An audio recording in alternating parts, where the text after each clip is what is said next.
Welcome to the Devil May Cry Timeline Part 3, Becoming the Hunter. In Part 2, Dante's past and his father's rebellion against the demon world returned to haunt him. His twin brother Virgil unleashed his scheme to claim his father's power, and it ultimately led to Virgil's downfall and his transformation into a servant of the demon king Mundus. Years later, Mundus returned to take revenge on Sparta's bloodline, but Dante stood against him as his father did before and destroyed him, sending him plummeting back into the depths of the underworld, powerless. Before we begin the story of Part 3, some quick things I want to address. This chapter will focus heavily on the Devil May Cry anime series, comprised of 12 episodes total. I won't be going over every single one of them, since some are definitely fillers that don't have much impact on the overall story. So if I didn't cover your favorite episode, no, I didn't forget. And one episode in particular deals with Dante's possible past as a child called Anthony. Regardless of fan opinions, this episode leaves it ambiguous whether Dante was actually this Anthony. There are three theories: Dante was Anthony, Virgil was Anthony,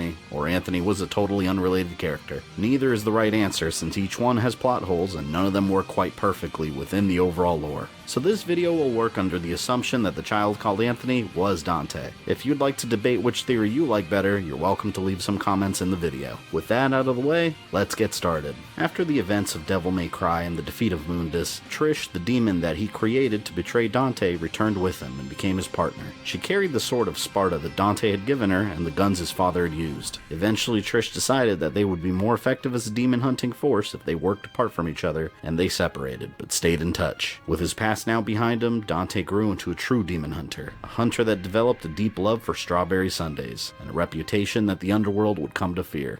They say that somewhere around here there's some bar. More like a dive. A place where they'll take someone's life in place of money. Kinda scary. Sorry, forgive me, pal. Royal straight flush, is it? Laying a hand like that could kill a guy. How about I buy you around?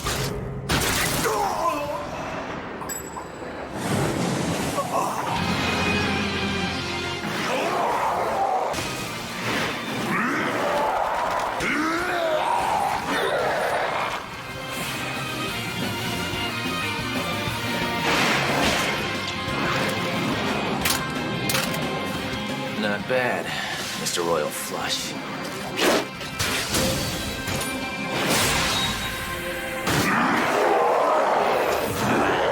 Bingo. The name of Dante's shop, Devil Never Cry, didn't stick, and he returned it to the old name of Devil May Cry. With demons infiltrating the human realm, it wasn't very difficult to find constant work, but Dante was usually broke. Many of his jobs were low-paying, and his financial skills were lackluster, with large debts owed to Lady, and a running unpaid tab with pizza places. Yeah, my usual pizza. Soon I'll pay you for everything I owe you, and be sure to make it a large. Don't forget.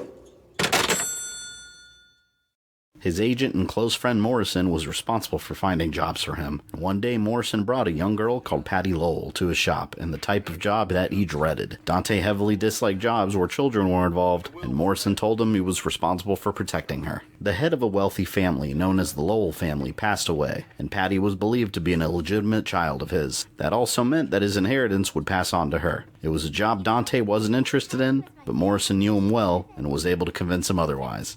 Basically, it's been requested that you escort Miss Patty back to the Lowell mansion by 6 p.m. tomorrow. Think you can handle that? That's all? That's all. I won't do it. I've got a pizza on the way. There's no pizza on the way. I stopped by and talked with Andy at the pizza place and told him that till you pay your tab in full, they're not to deliver a single pizza to you. Capiche? You bastard. If you win, I'll pay your tab in full. And if you lose... Fine. All right. I know the routine. Heads. You're not much of a gambler, are you? Shut up. And so Dante agreed to escort Patty, but soon after he realized there was something special about the young girl. For some reason, demons were after her, and he had to protect her from repeated demon attacks. Dante. This girl's life is mine. Hey, are you even listening to me? What are you doing?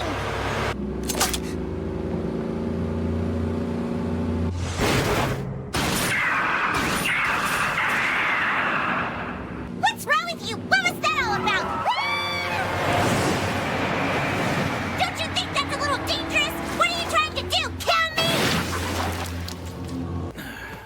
hope I'm not bothering you. You're not bothering me, but I can't promise that you'll live long. And what is that supposed to mean?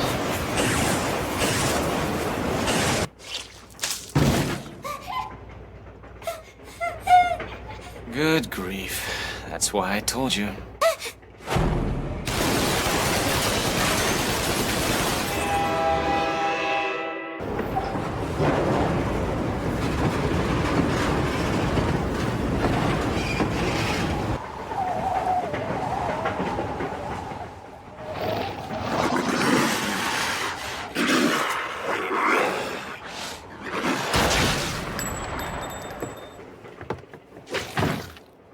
Now Dante understood why he was hired for the job, since demons were so heavily involved. Members of the Lowell family had been fighting for the inheritance and learned that Patty existed. Patty had to get to the Lowell mansion before the deadline to claim her rightful inheritance, and they were working with demons to ensure that she wouldn't be able to make it there alive. But with a powerful hunter like Dante escorting her, they had little chance of success. On their way, Dante checked himself into a hotel with Patty and learned some more about her. Patty had lost her mother at a young age. She believed her mother was being chased by a demon, so to protect her, she gave Patty up to an orphanage, and Patty was now worried that she would share her mother's fate. Anyone hunted by a demon is as good as dead. Is my mother really dead? Tell me, Dante, am I going to be killed by a demon too? Who knows? The demons wanted Patty and used the image of her mother to lure her. She had seen a poster in the hotel lobby, and the person in the poster looked just like her. Desperate to find her mother, Patty took the bait, and Dante woke up to realize that she was missing. And he confronted the awkward hotel employee, a man called Sid, who was actually a lesser demon, currently a very weak demon, but with enormous ambition that would become a danger to the entire world. Hey, where's my daughter? Daughter? The kid I checked in with. I don't know what you're talking about, sir.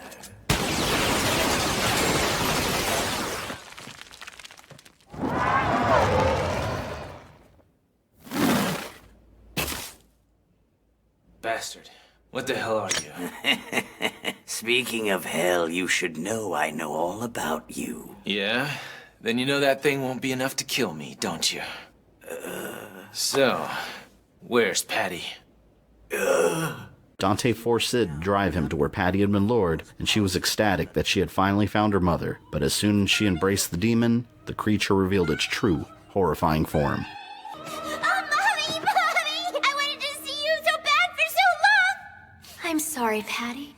I won't do anything to make you feel lonely again.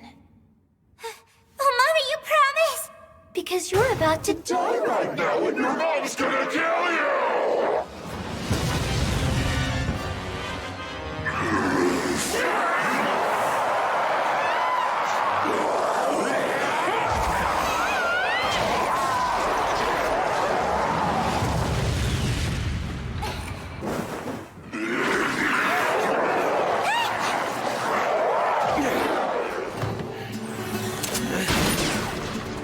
Sorry, honey, but this show isn't for kids.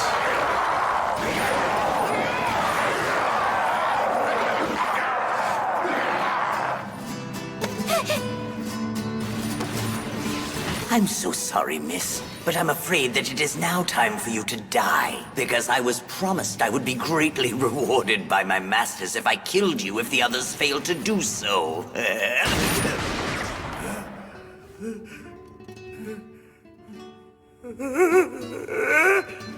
Hit the road.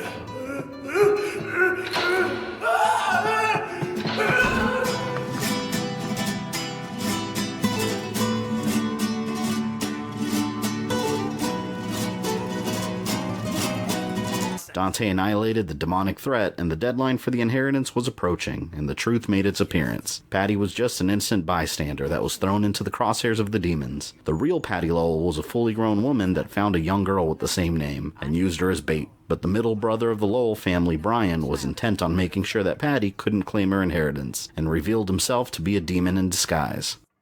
Will a driver's license suffice for my identification? No. It's no longer necessary. What do you mean by that? Because Patty Lowell's existence will never be confirmed. Brother! And neither will yours. The fortune is all mine, and I'm not handing it over to anyone!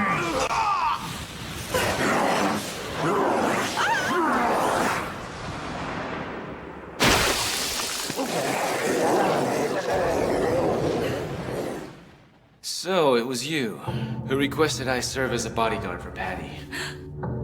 Did you think you were making some small atonement for your sins against her? You've got a pretty face, but you're more terrible than those demons.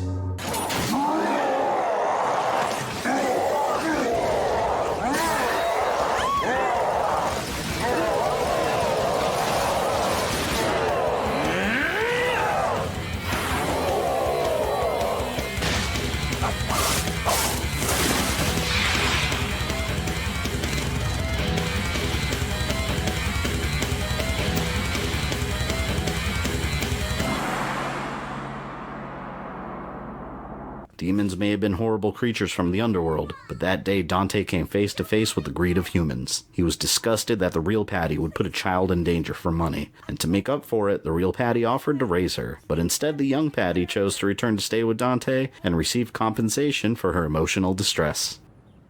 So, is it alright that you're not staying at the mansion?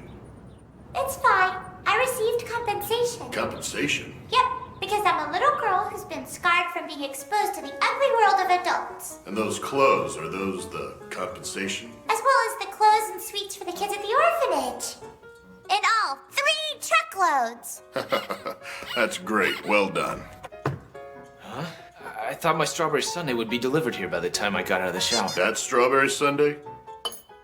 What? Hey, that was mine! What the hell do you think you're doing? This is my place! Let's get this straight. My place. Mine. It was totally filthy and dorky, so I cleaned it and did some cute decorating. Cute's a relative term. I'm more concerned about my goddamn dessert. During her time with Dante, Patty would often drive him crazy, but she maintained the store, cleaning it for him, and would watch over the shop while he was away. Eventually, he did grow fond of her, but typically as Dante did, he would avoid letting his emotions show through his carefree attitude. People saw Patty around town, and she came to be known as the little girl that was hanging around the Devil May Cry. Lady had continued hunting demons for a living, actively fighting against the legacy of her father. And Lady was also still in touch with Dante, working with him every once in a while, and regularly badgering him to pay back the money that he owed her. And she also brought him jobs that she needed help with. What are you here for? If it's about some job, thanks but no thanks. I see you're cold as always. Because the only jobs you bring me are shit jobs, and they don't pay. That's a fine way to talk. Are you aware of how much money you owe me? Don't you get it? I'm here today to collect. I'm so deep in debt I can't even keep track. I couldn't pay you back now even if I wanted to, which I don't. How about a bet? If I put the 8-ball in, you take the job I got for you unconditionally. Are you game? And if you miss, you forgive my debt and pay me $20,000 in cash. Done.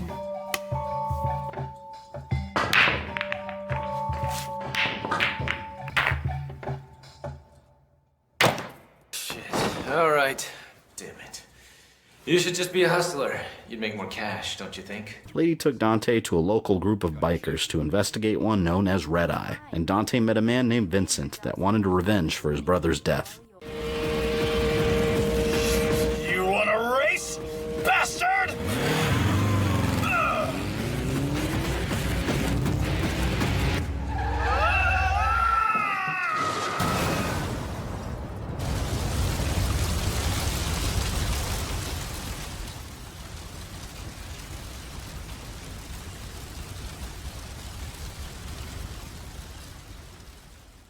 Vincent's brother had raced against the mysterious Red Eye and died during the race. Normally a job like this wouldn't interest Dante, but Lady suspected that Red Eye was secretly a demon, and racing motorcycles would attract it. During a race against Dante, Vincent fell victim to Red Eye. It was a demon disguised as a motorcycle that would lead bikers to their deaths. The demon would put them in a trance and draw them into an illusion, but in the real world their speed would be increasing to uncontrollable levels, ensuring horrific accidents. Vincent was out of his mind, and Dante had to act before he got himself killed. That sound.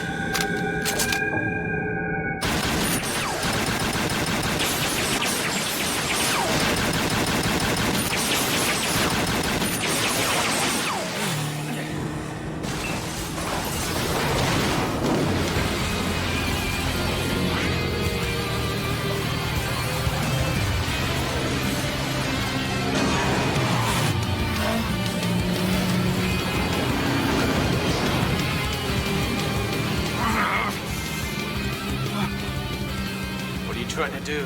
Going this far to follow your brother?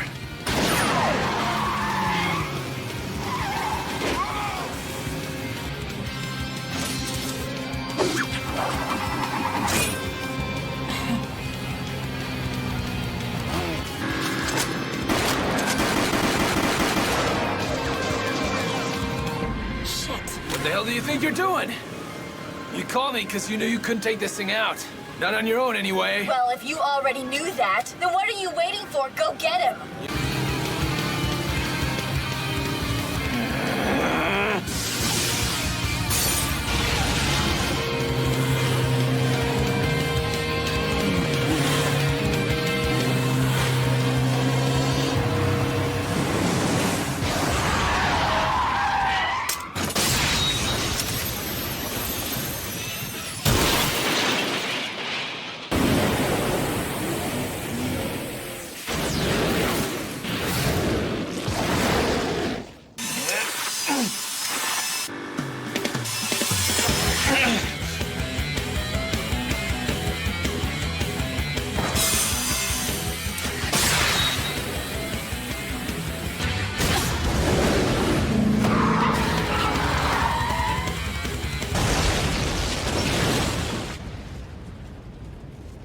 Vincent thanked Dante for helping him avenge his brother, but the successful job didn't turn out a profit like Dante expected. A lot of collateral damage happened during the mission, and Lady didn't forget about the money he owed her.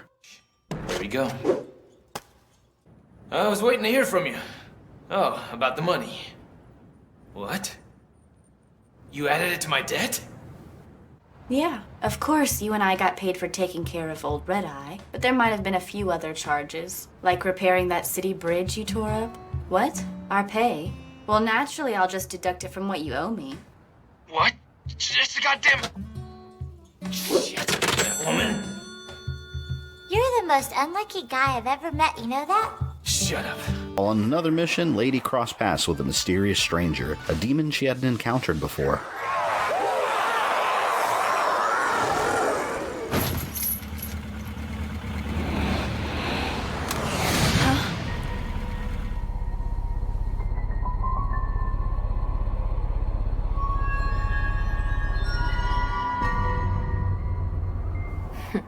Trish was on a mission of her own tracking a demon, but a priest had hired Lady to kill Trish under the cover story that a demon was trying to kill him. But he was no innocent man. The priest was actually the demon that Trish was after, and hired the completely unaware Lady for protection. Lady had no information on who Trish was and noticed that she was using 2 handguns in the same fashion that Dante did. So she visited Dante and asked him if he had information, and he acted like he had no idea who she was. But he had a feeling it was Trish, and he felt some level of amusement that the two of them had crossed paths. This she-devil kept shooting at me with a gun in each of her hands. Just like you. Later.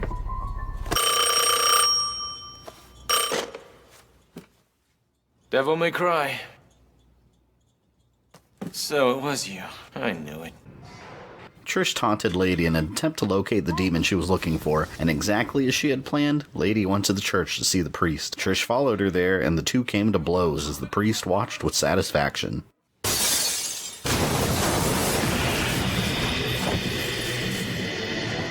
We just keep running into each other today. I don't care if this church falls to the ground. Not to mention, I'm a little pissed off at how much these clothes cost that I had to buy because of you. I don't like being ignored. You're in the way. You should get out of here and say your prayers. A 2-gun toting demon bitch. It's not often I run into enemies that I'm so averse to losing to!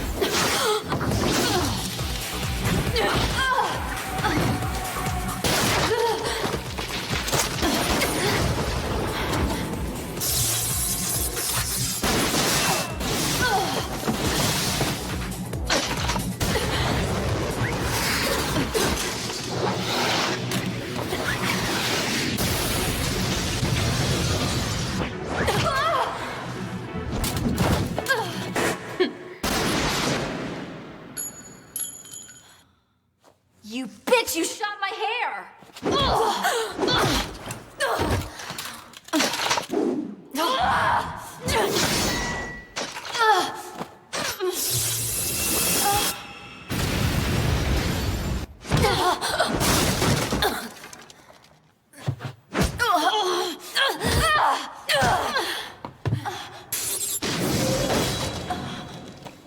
If you're gonna continue like that, you should go find some underground club or something.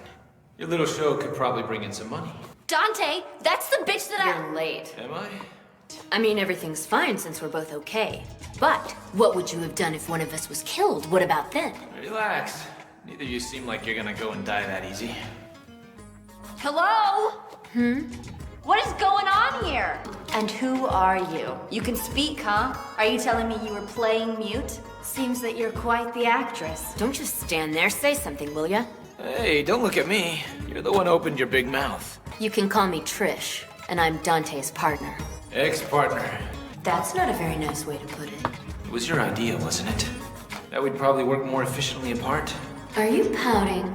Maybe you're lonely being all on your own. Don't talk down to me like I'm a kid. I totally dig being on my own. Plus, I can eat all the pizza I want. Didn't I tell you for years to go easy on the pizza? And don't tell me that's all you're eating every day. Please don't talk to me like you're my mom. You're not the maternal type. That's enough. Look, you better explain this. Oh, if you're feeling a little bit jealous, you should just let yourself express that. Jealous? You think I'm jealous? This bastard's a strawberry sundae freak. He eats pizza every day, and he never pays back the money he borrows from me or anybody else. How exactly am I supposed to fall for him? Oh, so I'm wrong. Take a wild guess. With the situation under control, Trish and Lady stopped trying to kill each other. With Dante in the mix, the demon truly had no chance, and they teamed up to take the monster down together. It's a hassle, but you're all going to have to die here.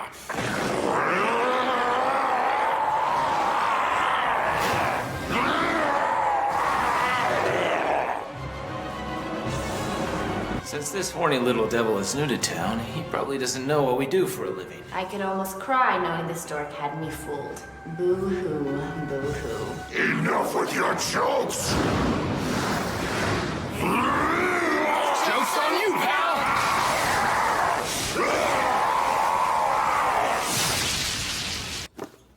So, where you headed off to this time? I've got a lot of them that I'm following.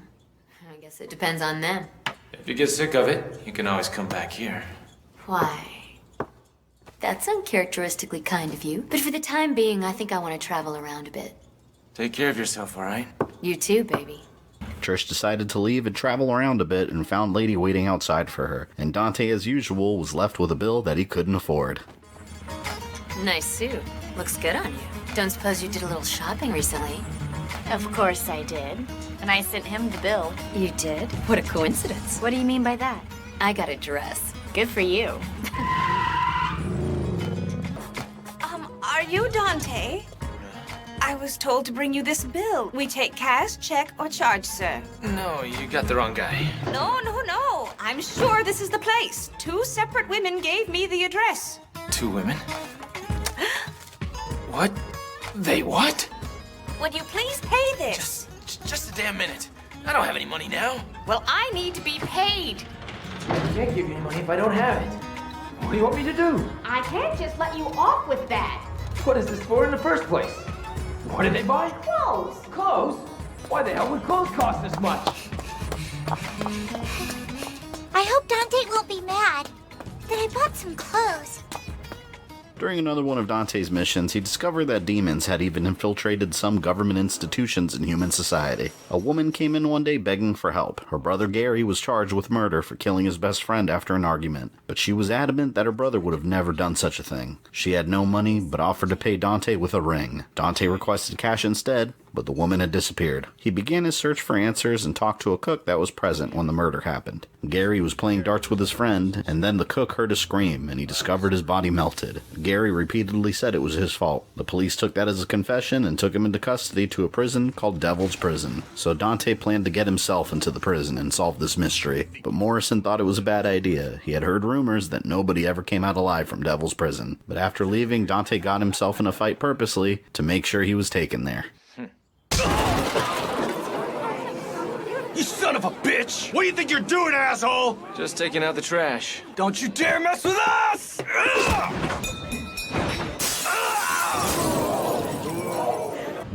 You know a guy named Kerry Marquez? He's a buddy of mine. That guy's in a special cell block for committers of heinous crimes. A special cell block, you say? Must be a real bad apple if you're carrying all this stuff. Oh, those are just a few of my accessories. I just made a little mistake in regard to their size. Well, don't you look cute and talk cute? And this firm body of yours, so delicious. You be a good boy and do like I tell you, and I won't do anything mean to you. Ah! Oh! You're the one who looks delicious, you pudgy fuck. Special cell! Throw him in a high-security cell! He was thrown into a cell next to Gary, and Gary explained what had happened to him. One day he had met a demon called a djinn that offered to grant him wishes, but the demon was only interested in the wishes he found worthy of being fulfilled, often manipulating words. I shall grant you a wish. I said I will grant you a wish. Tell me what you want. Any wish will do. This is a rare chance for you.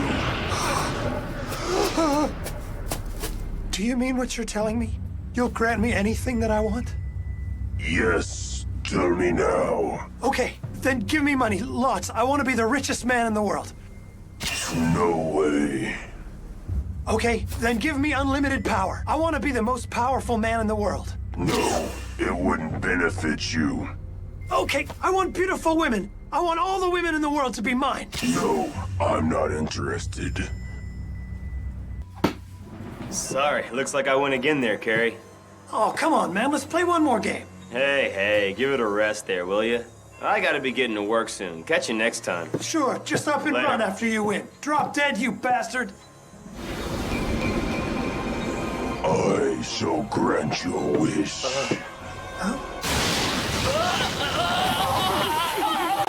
Your wish has been granted.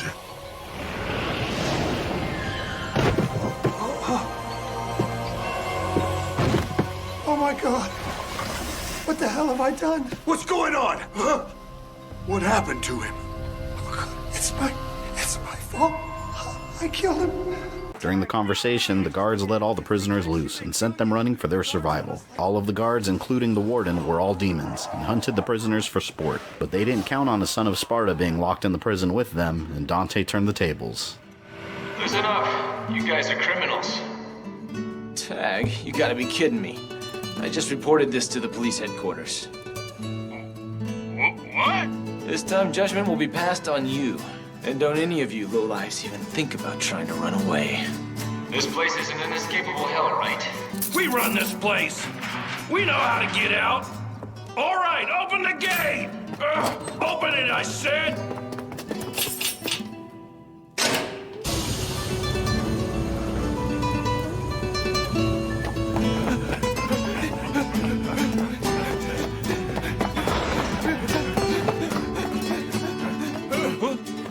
My thanks. Yep, nothing like the air on the outside.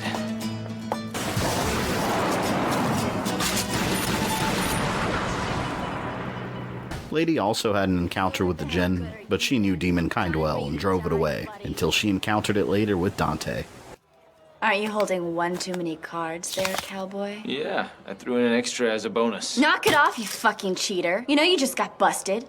You can go to hell for all I care. I shall grant your wish. It's him.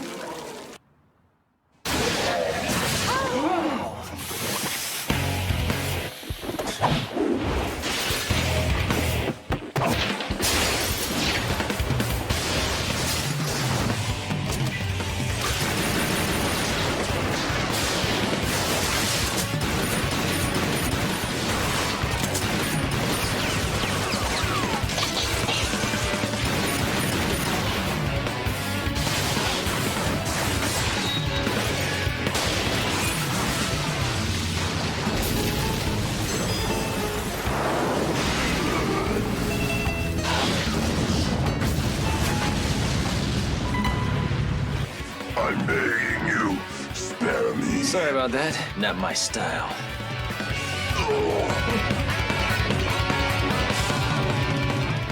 Do it, Dante. Kill him.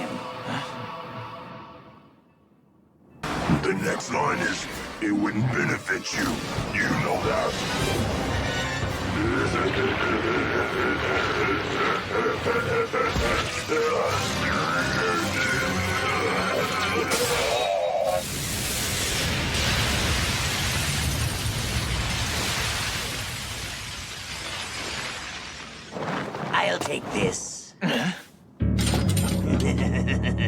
wouldn't expect anything less of you, Dante.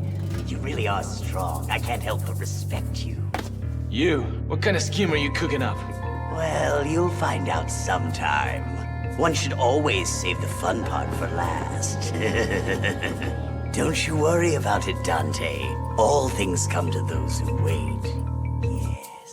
Dante allowed Sid to leave, seeing him as a harmless nuisance. He'd been following Dante's progress and was gathering artifacts for his own evil purposes. And Gary thanked Dante for helping him escape the prison, and he revealed that his sister had died shortly after his arrest. The same lady that had visited Dante and disappeared. My younger sister's dead because of me, too. Her name was Lynn. She's always been frail, but when I got arrested, she was stricken with worry and her condition went downhill. She must resent me. So, tell me, would your sister happen to have sapphire-colored pigtails? Yeah. Your younger sister doesn't resent you. That ring. I bought that very same ring for my sister Lynn. How did you get the ring I gave her? The person who hired me didn't pay me with money. She gave me that ring and told me, please save my older brother. But I just don't understand. How can that be? See ya.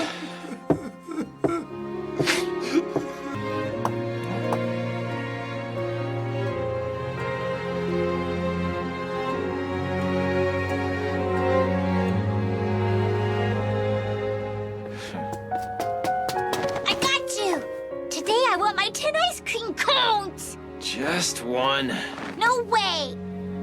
For years, Dante had struggled to leave his past behind, separating himself from the Tony persona he used to go by, but had always found a way back into his present. Soon Morrison would bring him a client that recognized Dante from his days under a different identity, a fact that Dante denied. This man, Ernest, claimed to be a childhood friend of his when Dante was staying in a small port town called Morris Island. Years ago, a raging fire destroyed the town. Witnesses swore they saw a demon, but authorities didn't believe their stories. A woman described as Anthony's mother was blamed for the fire, and she took the boy and ran. A moment in Dante's life shrouded in mystery. And so this guy seems to think I was this... Anthony. Maybe you are. Ridiculous. What would make you think that I could be this guy anyway? Got a call the other day. Someone saying I want you to arrange a meeting for me with Anthony, the Devil Hunter. And you're the only Devil Hunter that I know around here.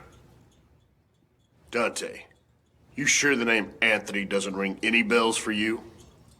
Dante agreed to return to Morris Island and met with Ernest, and Dante stood by his claim that he wasn't Anthony. But Ernest was adamant that he found his childhood friend. While spending some time in the town, Dante realized that Sid had followed him there. The weakling demon was definitely up to something. Ernest was intent on proving that the fire was caused by a demon and wanted to clear Anthony's name, and Dante went along with him, meeting other people that also recognized him. Ernest also introduced him to his wife, and she expressed how special Dante was to him in childhood. They were best friends, and she wanted to know about the secret promise they made with each other as children.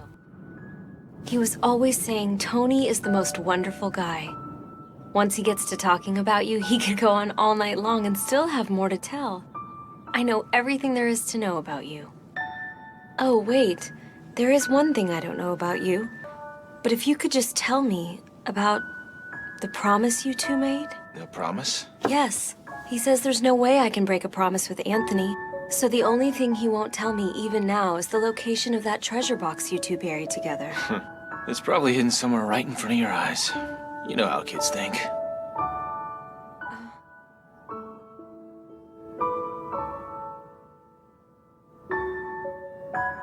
So you really aren't. You're not him, are you? That night, Sid made his presence known, and made it seem like he was there to simply help Dante. He claimed that he saw Ernest exploring local ruins that could summon the powerful demon that destroyed the town. He was planning to summon the demon again and kill him himself, to avenge the tragedies of the past. But most normal humans couldn't stand a chance against such a powerful beast.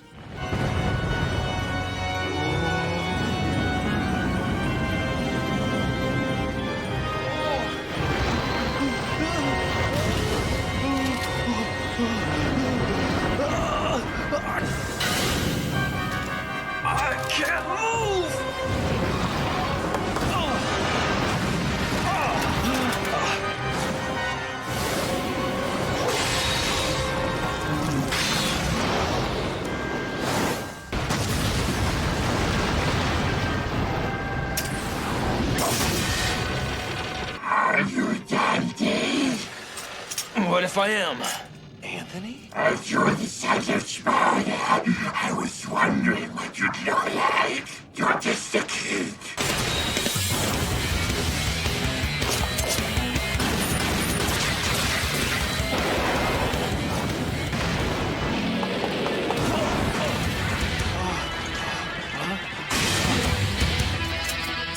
Go on! I'm the one this bastard wants.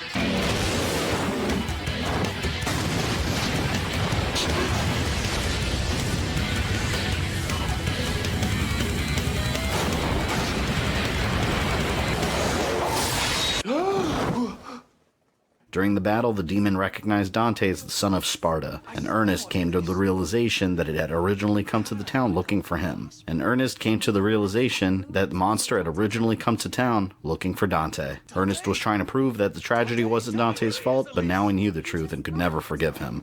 Wait! You demon! Stop it, Ernest. He's not who you think. He's not Anthony. Bastard! If you hadn't been here, none of the people in this goddamn town would have died. It's all your fault, you murderer! That demon destroyed this town looking for you, you son of a bitch! Oh, Ernest. You deceived me and Miss Margaret. I'll never forgive you. Neither will those who die. Do you hear me? Don't you ever come back here again! If you ever do, I'll kill you for sure!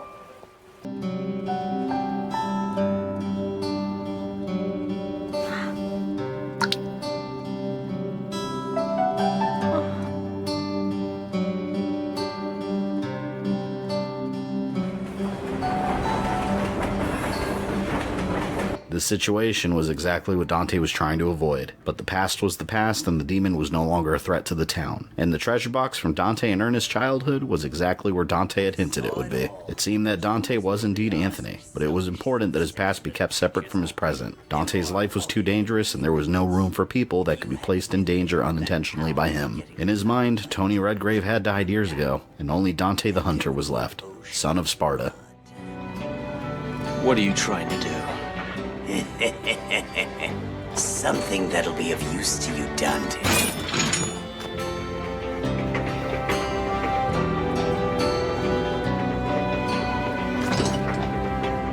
When Dante returned home, reports were circulating that a white demon was appearing, calling himself Sparta's apprentice, and he was looking for Dante. He was said to be so powerful that other demons were terrified of him. Before rebelling against the demon world, Sparta did take on two demon brothers called Modius and Baal under his wing, and taught them his skills. Sid, once again involving himself into Dante's life, summoned the brothers from the underworld. He knew that there was some tension between Modius and Baal. Sparta trusted Modius and saw much of himself inside, a demon that wanted nothing but peace, and was very well-mannered. He entrusted him with his greatest skills and power, while Baal was the more confrontational brother and wanted to fight Dante and take the power of Sparta as his own. In the human world, Modius befriended Patty and found it to be a beautiful and peaceful world. Used to the darkness and chaos of the demon world, Modius found the human world pleasing. Your opponent is Sparta, isn't he? So why would you fight Dante?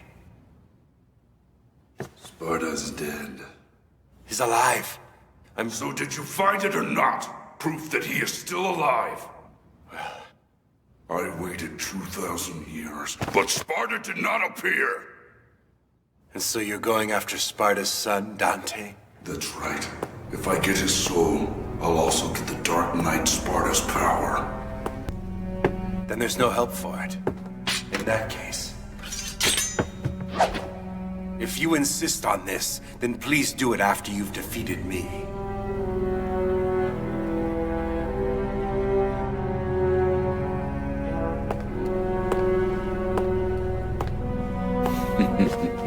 I have no desire to battle someone who's abandoned the way of the sword.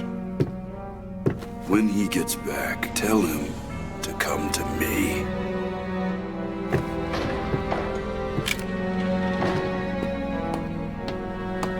He confronted Dante and warned him that his brother was searching for him, but Dante wasn't one to back down from a fight and welcomed the challenge from Baal, a swordsman trained by his own father. Let's settle this thing fast before I catch a cold. What's wrong? Maybe you're too scared to do anything without your little brother. Said it.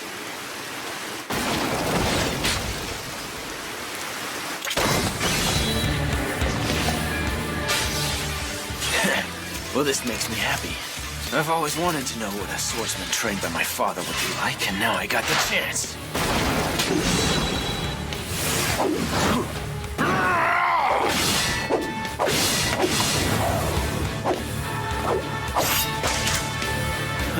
Looks like my father's sword work isn't that great.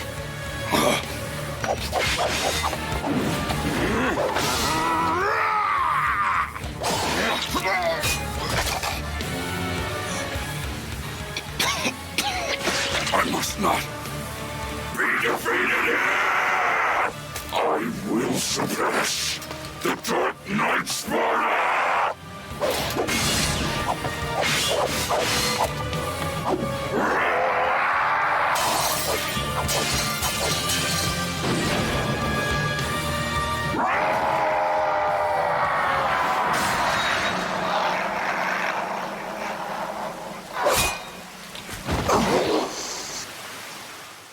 2,000 years ago, when the demon and human worlds were connected, Sparta, my brother, and I made a promise. We promised we'd each live true to our aspirations and carry them out. Soon afterwards, Sparta came to this land all alone to protect the human world. And my brother never aligned himself with either world, merely waiting devotedly for Sparta to return. Yes, dueling with Sparta, the best swordsman in the demon realm, was his only reason for living. I abandoned my sword. It had begun to disgust me. It created nothing, and could even rob my brother of his reason to live. And since I killed your reason to live, now your only reason to keep living is to take revenge against me. You guys couldn't be any more old-fashioned.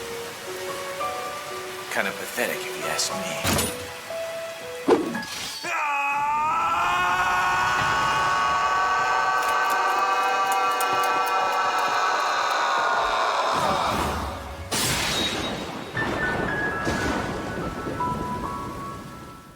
'Dante had no desire to kill the brothers, but had no choice. Ball wouldn't stop coming after him until he successfully killed him, and Modius was bound to avenge his brother's death. Dante made a memorial for them marked by their swords, but this entire scenario was orchestrated by Sid. Modius' skull was one of the artifacts he needed to bring about his ultimate plan, the final endgame that could bring about the end of the world, and it involved Patty.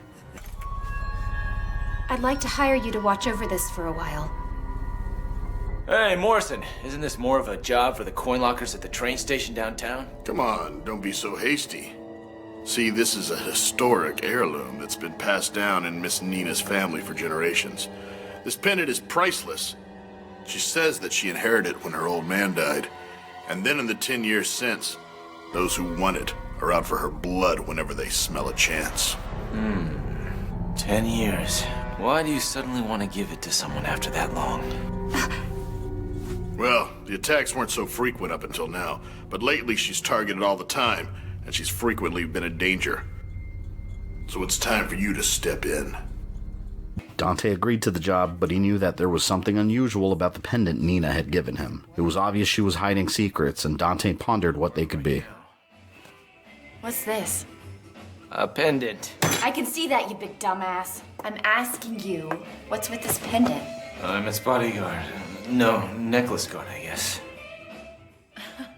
Dante, that wasn't funny.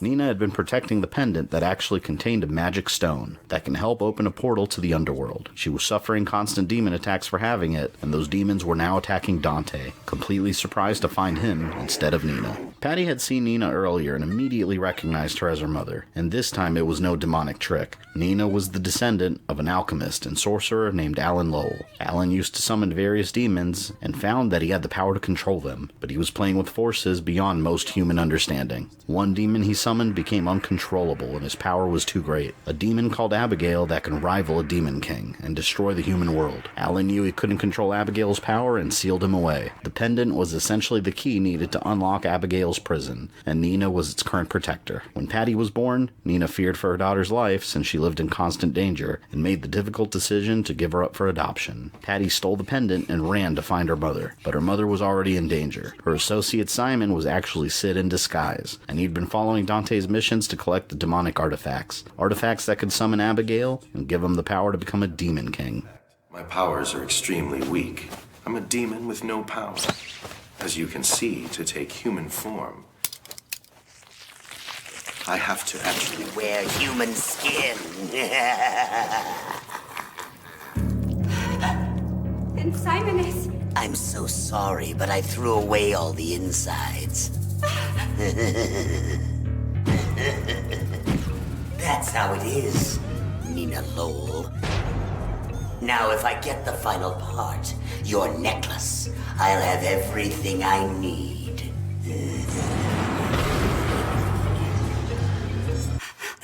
Patty! You're really my mother. Patty, run away! This is a happy surprise. I never imagined you'd bring that to me of your own free will. I guess that means luck has finally turned my way. Take the necklace and go stand in front of that altar. Patty, you mustn't listen to what this man... Mommy! You keep your mouth shut. Now all you have to do is place that necklace on the center of the altar. Hurry. Hurry! Hurry!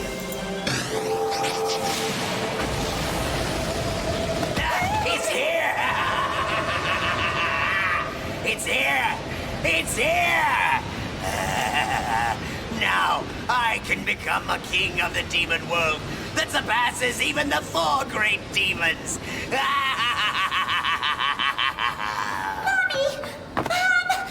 Mommy! Mom! What have we done? What the hell's going on here? Dante! Never mind, Morrison. Just take these two and get away from the hotel. Hey, Dante, wait!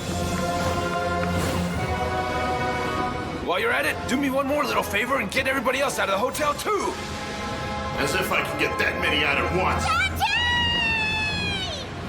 In the human world, Morrison worked to evacuate the building and get everyone out. Before Abigail came through the portal, and Dante was tired of Sid constantly scheming. He faced the demon one last time and found an opponent that gained an immense amount of power.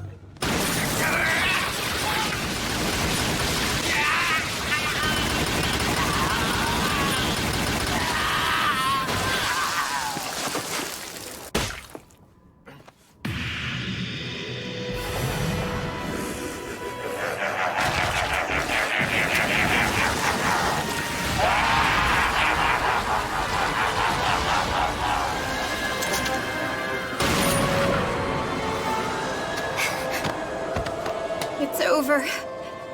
Abigail is back, sealed away no longer. The world is coming to an end.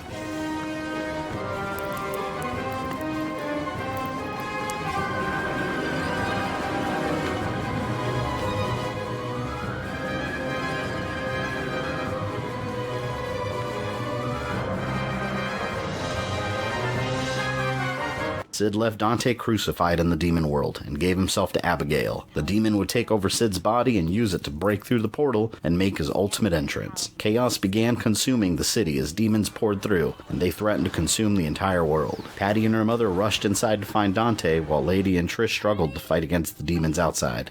I'll go too. Honestly, all he does is give me trouble. I'll leave the rest to you.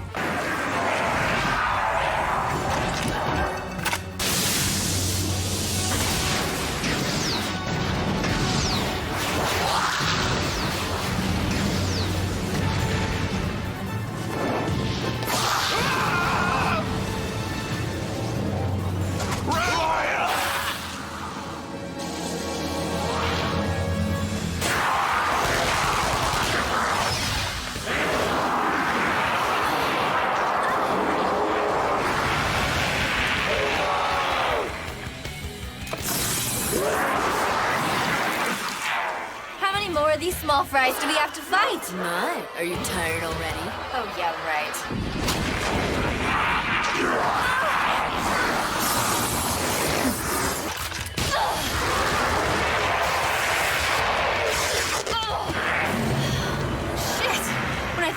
I'm not gonna get paid for this just makes me want to cry! Why not send Dante a bill when this is all done? Sure. Patty!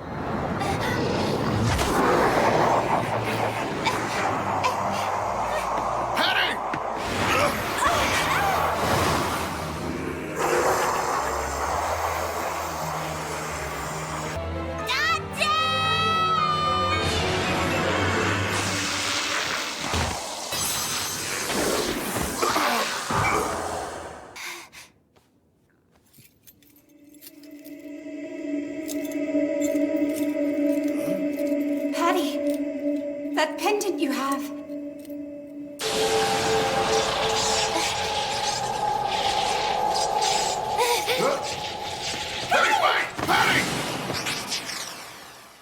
The pendant that was used to summon Abigail was broken, but a way to the demon realm could still be found. The pendant that she carried wasn't as powerful as the original, but it still contained one of its shards and offered her some protection and a way to find Dante. The young girl found herself within the demon world alone, but she followed the path and discovered Dante wounded and alone. He had given her a home and friendship and wouldn't allow him to die alone, surrounded by demons.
Patty was pulled back into the human world by Abigail, and Sid was thankful to her. Were it not for Patty delivering the amulet to him, he would have never gained the power to destroy the human world. Patty's efforts in the demon world worked, and Dante quickly recovered from his wounds.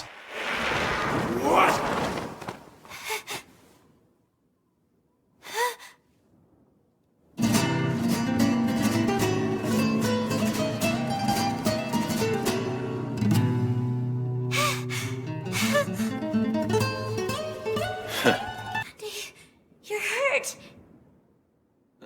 This. Perfect timing. The rest of this show is adults only. Hey, you've grown since I last saw you. I'm gonna pay you back. Make no mistake. Can you? After all, right now I have enough power to rule even the human world. Let alone the demon world. I've had just about enough of your arrogant attitude, you ugly prick.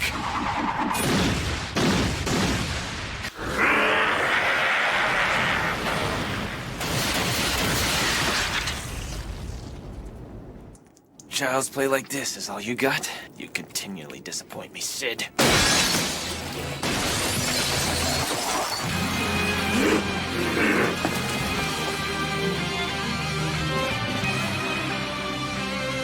This can't be! You can grow as big as you want, and you can get as ugly as you want. You can even get yourself world-dominating power. But I tell you, Sid, it's pointless!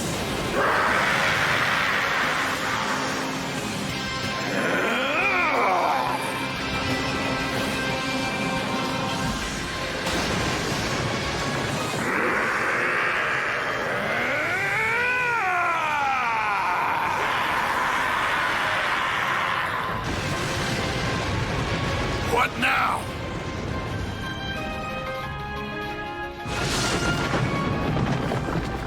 What? Why can't I win? I got power that was top class in the demon world. Dante had surpassed his father long ago, and Abigail's power was no match for him. He was easily able to dispatch the form of Abigail, and Sid was left powerless again. But Sid believed that Dante would let him live, as he had done multiple times in the past, a mistake that Dante wouldn't repeat. You'll let me live even now, won't you? Just like you have before. No can do. You went too far. But you know, I kinda liked you.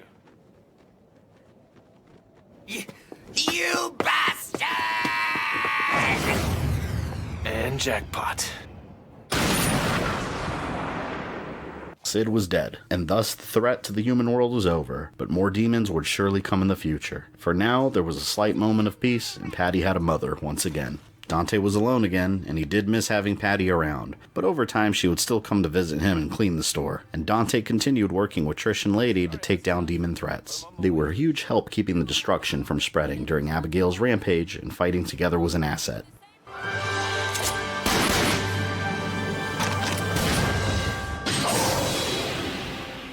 But his experience left Dante a bit more jaded. Sparing Sid so many times and his carefree attitude almost cost the entire world. Dante knew that he needed to be more serious while on the job and able to extinguish demonic threats more efficiently, and his skills would soon be needed to prevent another potential apocalypse. Years ago, Sparta aided the Villarreal clan of Dumari Island against the demon king and ancient evil Argisax the Chaos. Sparta used an ancient set of relics to seal him away in the demon world and save the inhabitants of the island. In modern times, the island was practically owned by the Ouroboros Corporation, a suspicious organization involved in multiple ventures. For decades, they had been spreading to multiple countries and began construction projects around ancient ruins. On Dumari Island, they began construction of their own official city. While appearing to bring progress to the island, the Ouroboros Corporation had much more nefarious plans. They claimed they were using the island to mine for precious ores hidden deep in their mountains. But in reality, they were searching for the relics that Sparta used to seal away Argisax. The head of the company, a man named Arius, was secretly a powerful sorcerer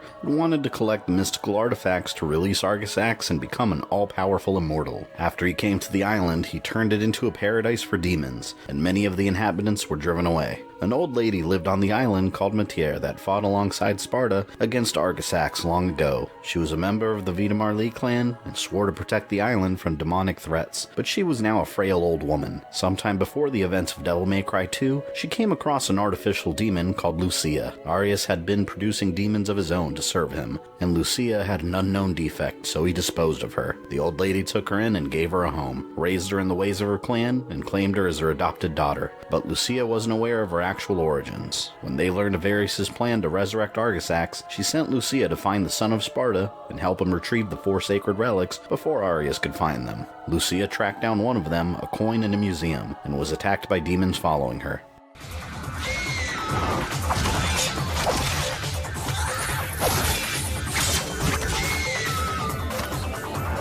And now, the legend of Sparta has been inherited by his son, the demon slayer, Dante.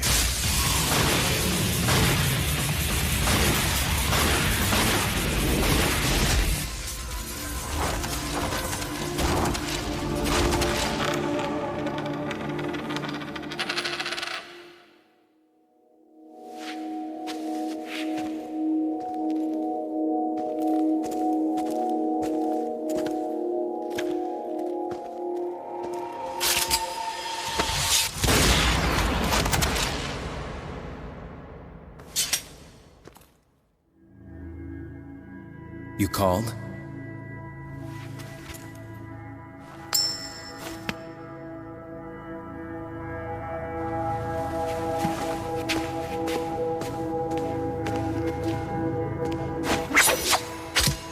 Till next time, son of Sparta.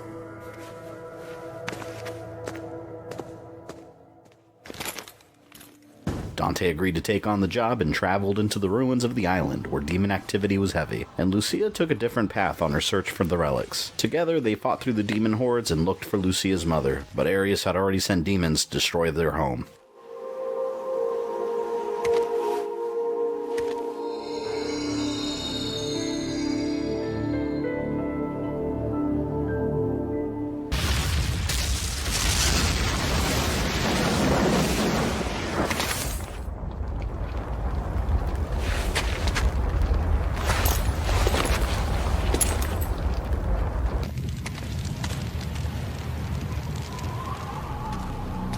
Where's Mathieu?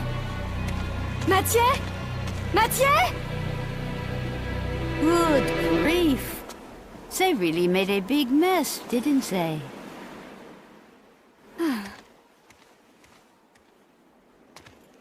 It sure took him a while to find this place. Oh, you have arrived, son of Sparta.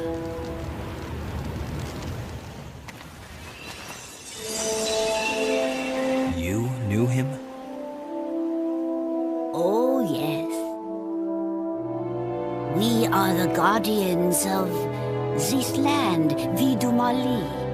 Our clan once fought against the demons with Sparta, son of Sparta. We must ask this favor of you.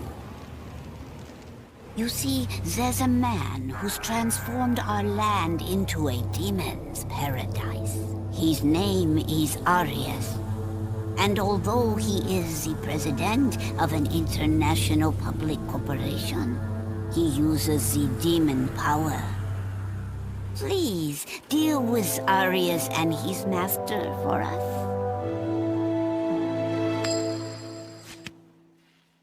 Looks like it's your lucky day. Wonderful! I am very pleased. It leads to a harbor. If you are successful, I will tell you a story about your father, son of Sparta. The island was ancient and held many secrets. Much of the city was built over ancient ruins, and pathways still existed that led Dante and Lucia to magical artifacts that could enhance their already powerful demonic abilities. Since Lucia was more familiar with the layout of the island and had the knowledge of her clan within her, Dante put much of his focus on the physical side of the conflict, eliminating as many demons as he could find, and Lucia focused on finding the remaining relics. This brought him into conflict with the Orangera, a gigantic orangutan-like demon with surprising agility for its massive size.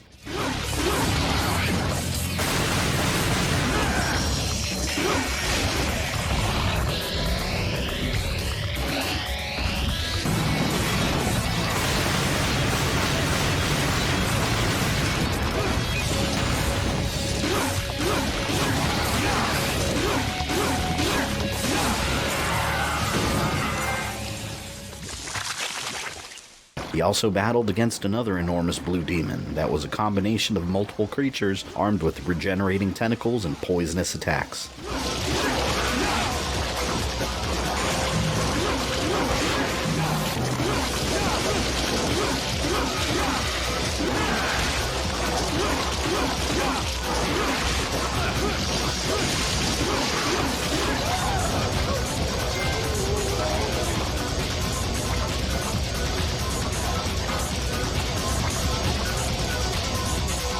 Dante made his way through the modern part of the island, the city that was built by Ouroboros and filled with demons to keep any intruders from interfering with Arius' plans. Demons were everywhere and had even infected modern technology. Military tanks were taken over by demonic organisms and came to life, spewing blasting hellfire. But they were still no match for Dante's abilities, and just like the tanks, an infested chopper was alive on its own, raining missiles down on Dante. He escaped into a nearby building, but the chopper set the building on fire, forcing Dante to go floor by floor to the top to escape the flames. And at the very top, he had no choice but to take on the infested chopper head on.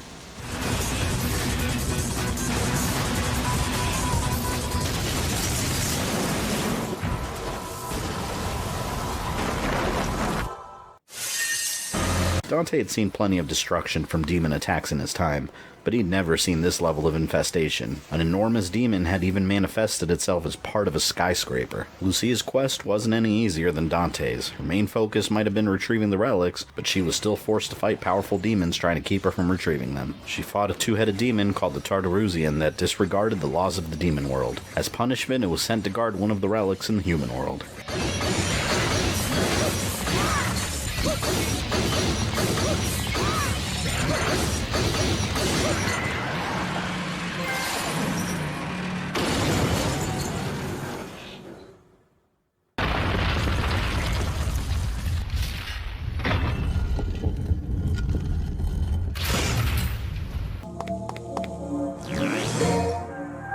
After After retrieving the sword, Lucia traveled through the same city streets Dante had passed through, finding the same awful infestations, and decided to confront Arius directly. The young demon was nowhere near strong enough to face such a powerful sorcerer yet, but she fearlessly traveled through his building and discovered him at the top, about to leave on a helicopter, and learn the truth.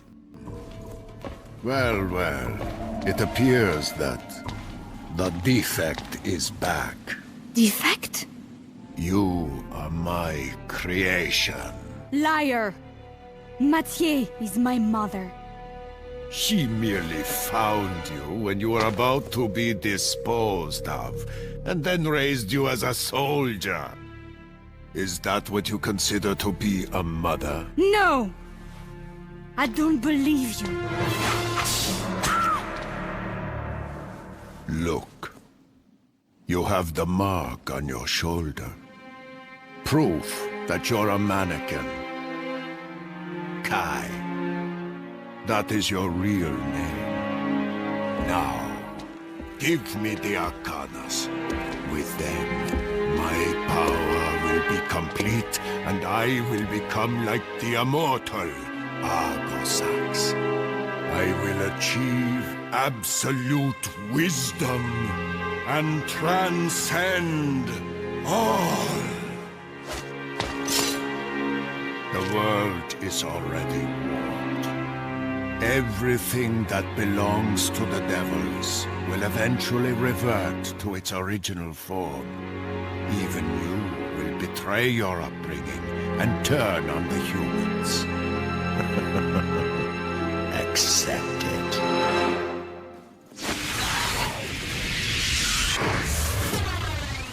Before Lucia even had a chance to attack him, Arius transported her into the demon world and forced her to fight multiple creatures that saw her as a meal. Huge underground demons resembling worms and a moth-like demon attacking her from above. And back in the human world, Dante had just arrived and also confronted Arius. He knew he wasn't a match for Dante just yet and summoned a guardian to ensure his escape, the Furia Taurus. Well, what have we here? Do you have to ask? Maybe another time.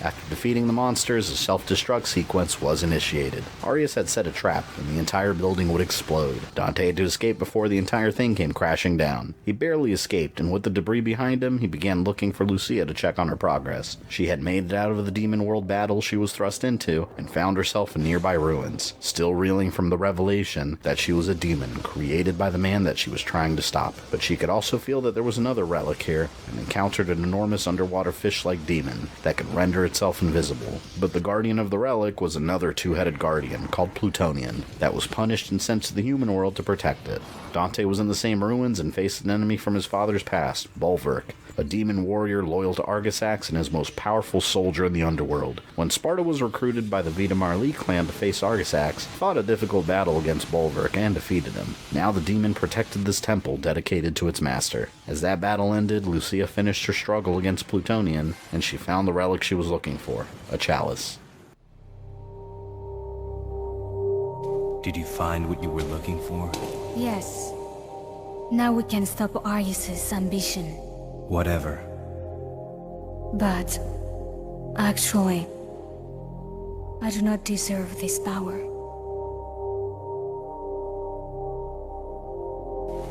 Bring this to Mathieu for me. Please.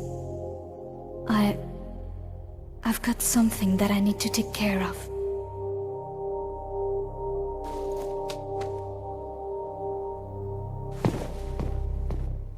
Dante left to meet with Matiere on their next course of action, and she gave Dante the next relic, the staff that she'd been holding the entire time, and asked him to go save Lucia. She knew that the young girl had discovered the truth of her origins, and knew that she would go face Arius on her own, filled with anger and unfocused.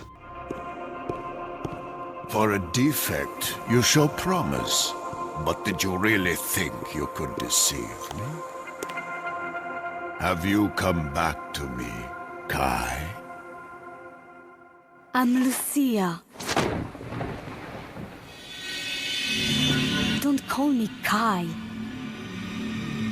Then why did you come here? Let me guess. You seek my death. Die!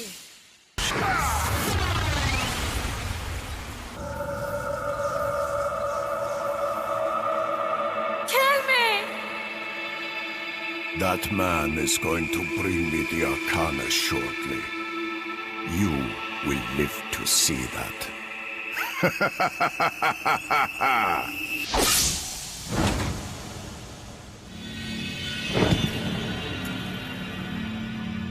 That's just a piece of crap. Oh, Arcana. Here's another 3 for you. No!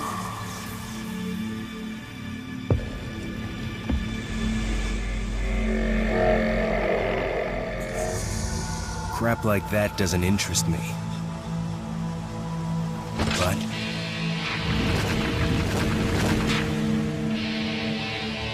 your swan song will.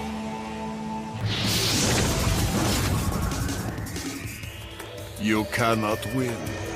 Someone is holding you back.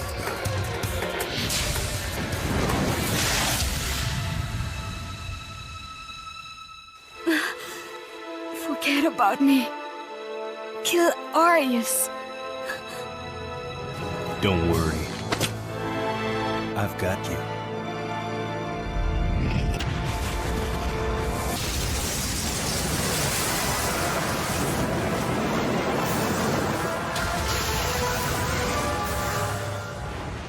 Why did you save me?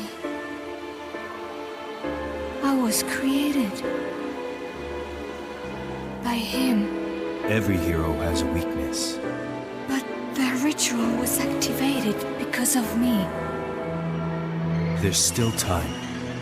We have until the sun is completely eclipsed. But how are you going to enter the building?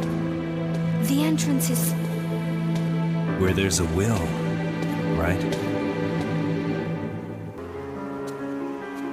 Mother? Yes, it is true that we are not tied by blood. But our ties are bound by history and experience, which is much deeper than blood. Now go. Everything I know, I have passed on to you. You are my daughter.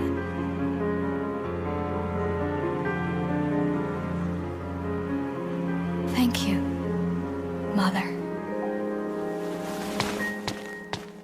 Arius, excited that he had all the relics, now began preparations to perform the ritual that would turn him into a god, and Dante took it upon himself to stop him. But as Dante often did, he had a clever plan that would destroy any chance of Arius gaining the power he dreamed of. Unknown to Arius, Dante had switched the coin with his own personal coin to sabotage the ritual.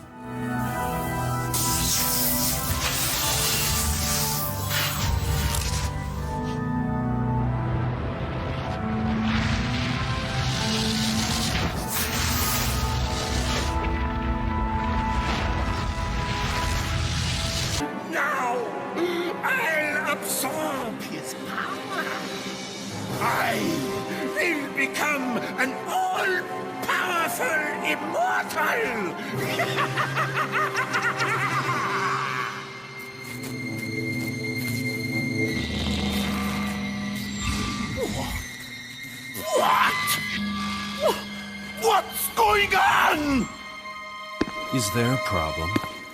You! Is that the medallion? You switched them? A false coin for a false god.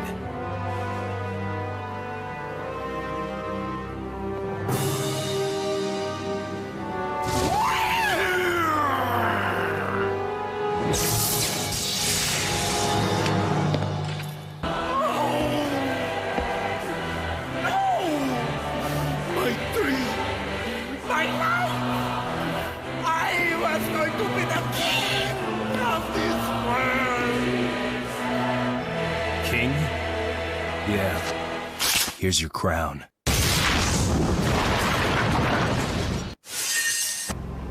You defeated Arius.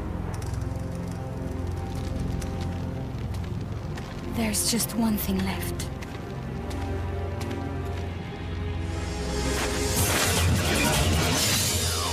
Kill me. I was created by Arius. I could become a monster and attack the humans at any time!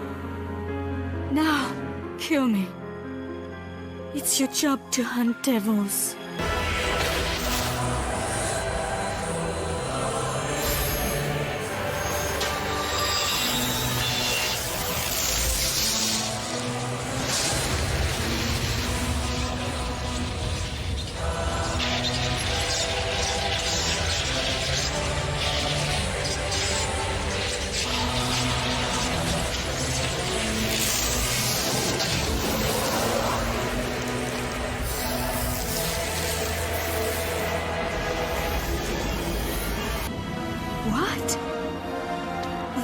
Was incomplete. But the door to the demon world is... Wait. What are you doing? My job is hunting devils. Once you enter the demon world, you may never be able to return. I'll go. I'm expendable.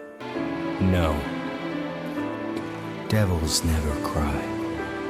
But... Let's leave it to fate. Heads, I go. Tails, you go.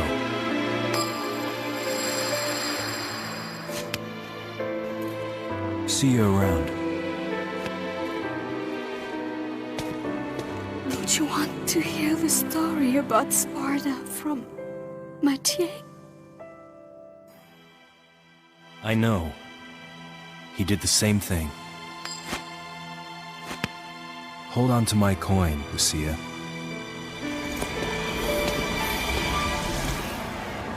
The ritual Arius performed didn't grant him the powers he desired, but there was still a partial effect. The portal to the demon world where Argisax was located was still opened, and Dante went inside. When Sparta had done the same, he was trapped in the underworld, and it took him years to find a way back out, and Dante risked being lost in the underworld forever. But in the human world, Arius wasn't dead. The ritual left him with some level of demonic power and mutated him into a grotesque form, with barely any control over his power.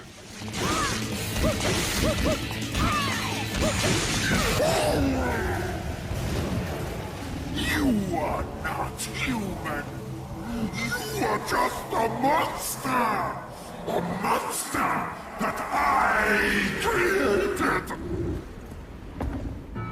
Dante told me. Devils never cry.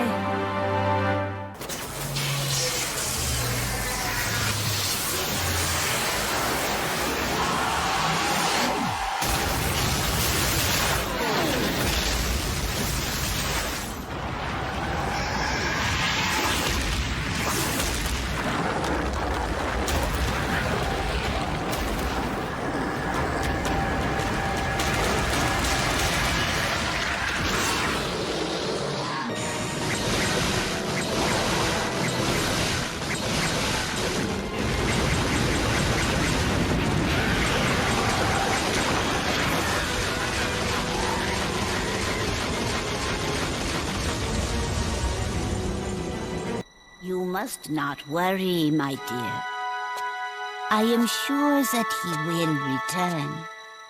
Everything is just as it was with Sparta.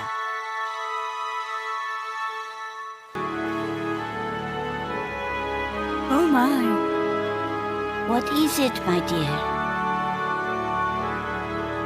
Both sides are heads. Heads, I go.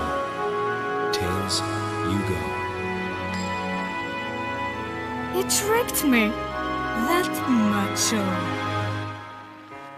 Lucia had destroyed Arius completely, and realized that Dante had tricked her. He selflessly offered to go directly into the demon world, and made sure that she stayed behind. Inside, Dante confronted the same evil that his father had sent back into the underworld. While Sparta had won the battle against Argisax the Chaos, he had simply weakened it and sealed it away. Dante knew that Argisax was too large of a threat to simply seal away. He had to use all of his power to destroy it once and for all, and he found an enormous lump of demonic parts comprised of enemies that he had already slain. But this wasn't the true Argisax, merely a distraction. Argisax's true form was a fiery angel-like creature, the Despair embodied.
Argisax was destroyed completely, and Dante made his way into the heart of the underworld. Lucia had faith that Dante would find a way out just like his father did, and seeing an ally in him, she waited at his shop for his return, ending the events of Devil May Cry 2.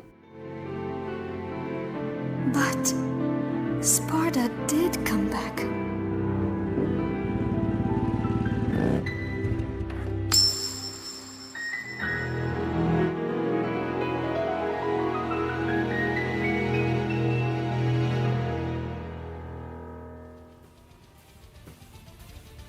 Join me next time for the finale of the Devil May Cry timeline, Part 4, Nero's Awakening, when Dante discovers the existence of his nephew Nero in Fortuna, the same island nation that worships Sparta, and a mysterious new demon king emerges, so powerful that the combined might of Dante and his allies present no threat, a demon king that would bring the saga of Dante's family full circle. If you enjoyed this video, don't forget to smash that like button with all of your strength. Make sure you subscribe and click the bell so you don't miss any new content. You can follow me on social media or go into my community tab for updates. And for as little as $1 a month, you can support the channel directly on Patreon. This is Fabian, I love you guys, and I'll see you next time.